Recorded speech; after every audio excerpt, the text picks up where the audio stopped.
నీవు వ్యాపించదు. హల్లెలూయా.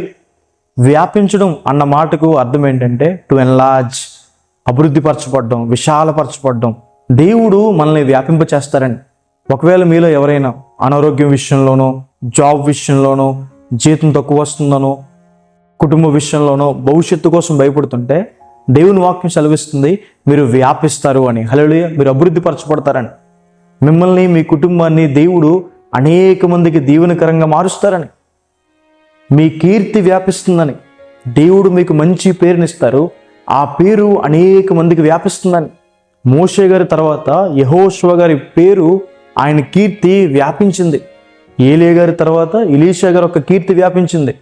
సమూయేలు గారు ప్రవక్తగా స్థిరపరచబడ్డాడన్న విషయం అనేక మందికి తెలిసిందని. ఈరోజు మీ జీవితంలో కూడా మీ పేరు వ్యాపిస్తుందని, మీరు చేసే జాబ్లో, స్టడీస్లో, బిజినెసెస్లో, పరిచర్యలో దేవుడు మీ కీర్తిని వ్యాపింపచేస్తాడని. హల్లెలూయా.